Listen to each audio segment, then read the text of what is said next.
Hello everyone, welcome back to my channel. This is Shaik Abrar. I am back with this new video. तो इस video में हम cover करने वाले हैं एक नया टॉपिक। जैसे कि हम सबको पता है कि इंडिया से डायरेक्ट फ्लाइट अभी तक ओपन नहीं हुई है और स्टूडेंट्स को काफ़ी प्रॉब्लम हो रही है। ना कि स्टूडेंट्स को, जो यहाँ के सिटीजन्स हैं, जो लोग वर्क परमिट पर हैं, पीआर पर हैं, उन्हें भी काफ़ी सारे इशू हो रहे हैं डायरेक्ट फ्लाइट ओपन ना होने की वजह से। तो लोग इनडायरेक्ट रूट ले रहे हैं। तो अभी हमने प्रीवियस वीडियो में कवर किया था सर्बिया रूट, मैक्सिको रूट, और इस वीडियो में हम कवर करने वाले हैं एक न्यू टॉपिक।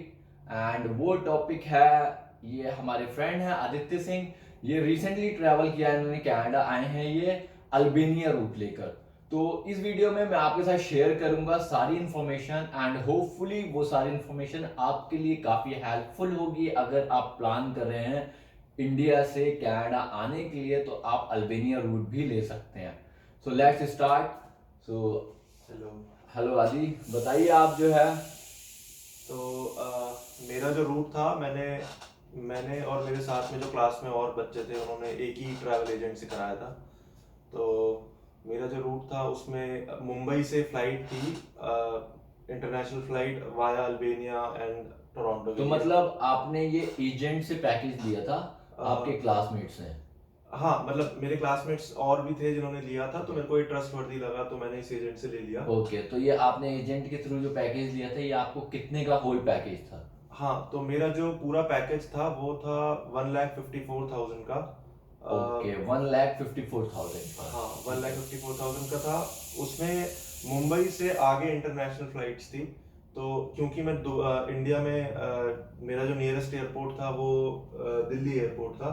तो मेरे को न्यू दिल्ली एयरपोर्ट से मुंबई एयरपोर्ट तक जाने के लिए अपनी डोमेस्टिक फ्लाइट खुद करनी पड़ी थी। तो उसमें तो आपको लगेज का भी एक्स्ट्रा पे करना पड़ा होगा। हाँ, मेरे को 20 केजीज के 2 बैगेज अलाउड थे इंटरनेशनल फ्लाइट में, जो ओके एजेंट ने किया था। जी। तो मेरे को उसी हिसाब से फिर एक्स्ट्रा लगेज तो बाय मतलब करना पड़ा। आपने का जो नियरेस्ट एयरपोर्ट था दिल्ली से, जो मुंबई के लिए आपका जो रूट टूर था। स्टार्ट होने वाला था, जो रूट था, तो वहां के लिए आपने दिल्ली से मुंबई तक पे किया एक्स्ट्रा हाँ, लगेज का। तो उसकी कॉस्ट कितनी रही होगी? उसमें क्या होता है कि आपको 15 के जैसे मैंने इंडिगो यूज किया से बुक किया था। ओके तो 6,000 का इंडिगो से बुक किया था जो टिकट था। ओके अब वो तो वेरी कर सकता है। ठीक है। उसमें अगर आप बोलो कि मैं स्टूडेंट हूँ, आप इंटरनेशनल स्टूडेंट, वो इंटरनेशनल स्टूडेंट को भी एज ए स्टूडेंट ही काउंट करते हैं। ओके तो वो 10 किलो आपको फ्री में दे देते हैं। ओके, 10 kg एक्स्ट्रा प्रोवाइड कर हाँ, तो देते हैं अभी वो। मेरा फिर 25 केजी जो था टिकट में इंक्लूडेड था। ओके बाकी 15 किलो के लिए मेरे को 6,000 एक्स्ट्रा पे करना पड़ा था। ओके। तो 6,000 एक्स्ट्रा पे किया आपने। मतलब all in all all 12,000 rupees में मैं दिल्ली से मुंबई पहुंचा हूँ सामान लेके।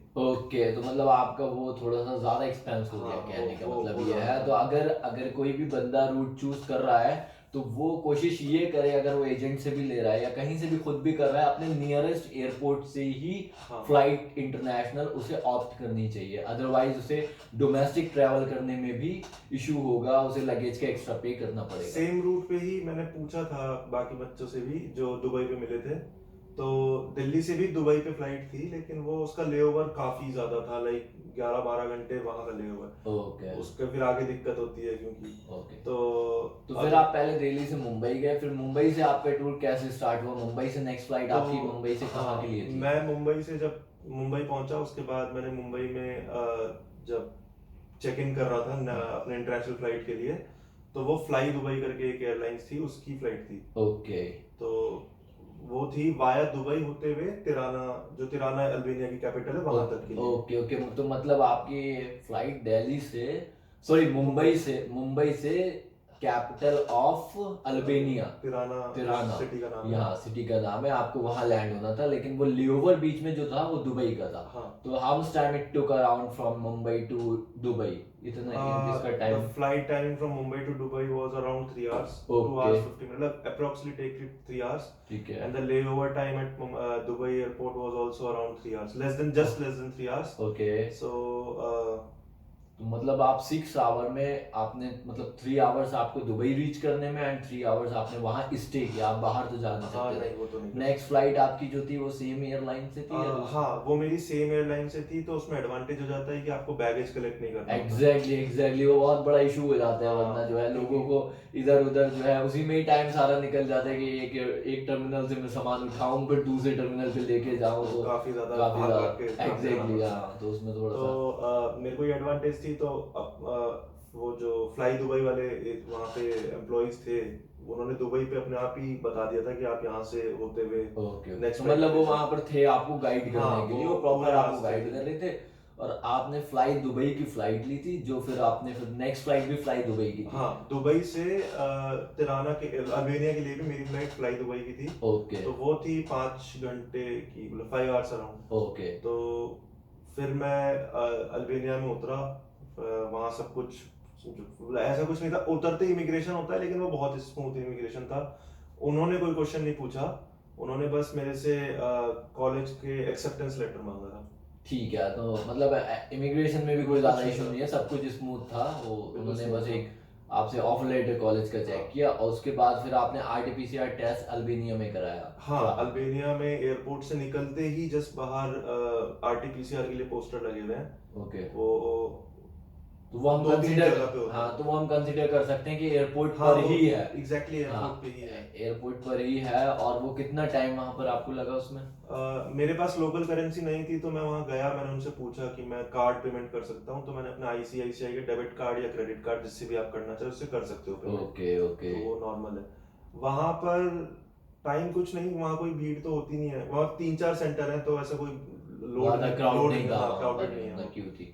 हाँ, तो वो बोलते हैं 35 यूरोज का पेमेंट होता है वहाँ पे। ओके, 35 यूरोज में आरटीपीसीआर रिपोर्ट जो हाँ है, मतलब आपका जो टेस्ट होगा हाँ आरटीपीसीआर, उसका प्राइस 35 यूरोज हाँ, है, वो टूर एंड ट्रैवल्स वाले पैकेज में इंक्लूडेड नहीं था। नहीं रहता है, हाँ, ठीक है।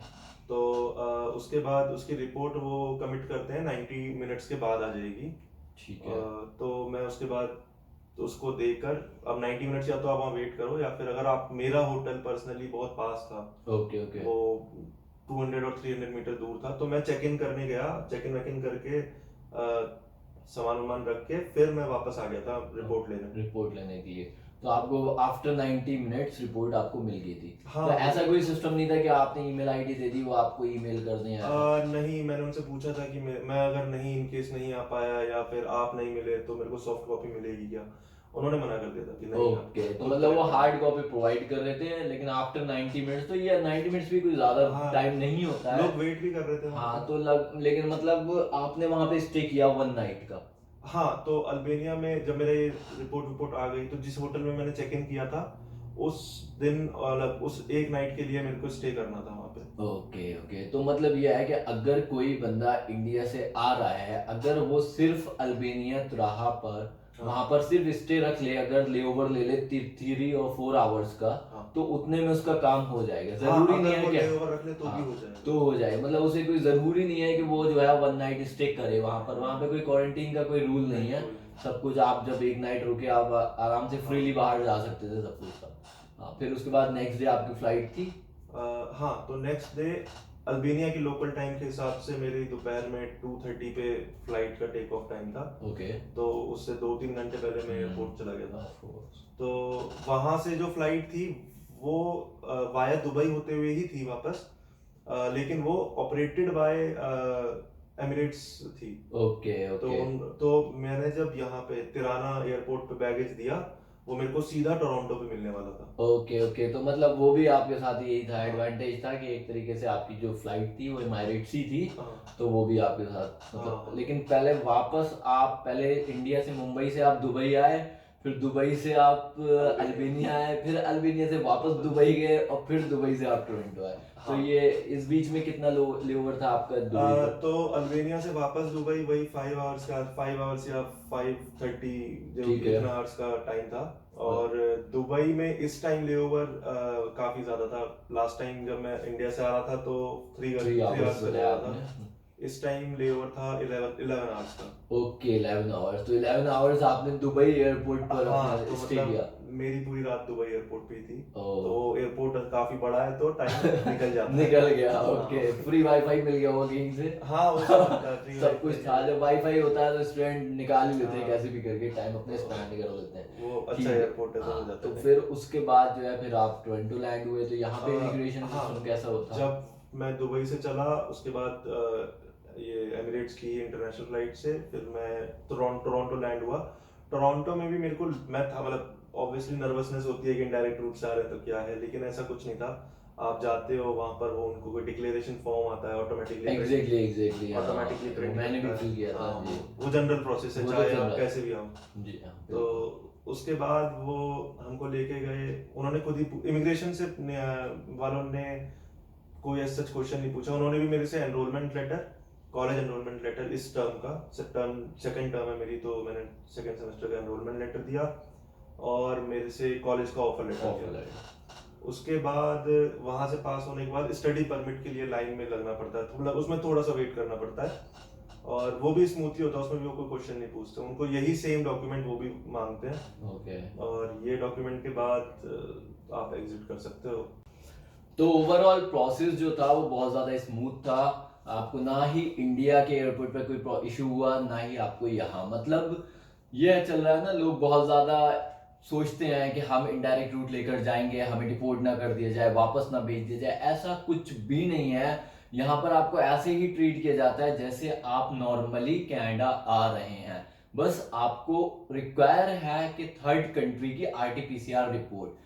तो ये बहुत ज़्यादा सही प्रोसेस था। जैसे आपने जो इन्फॉर्मेशन शेयर करी ये काफ़ी हेल्पफुल रहेगी। आपने जो पैकेज लिया था वो तो आपने किसी एजेंट से लिया हुआ था, लेकिन जो आपने इन्फॉर्मेशन दिया है, इन्होंने सब कुछ बताया कि कौन सी फ्लाइट्स इन्होंने ली थी।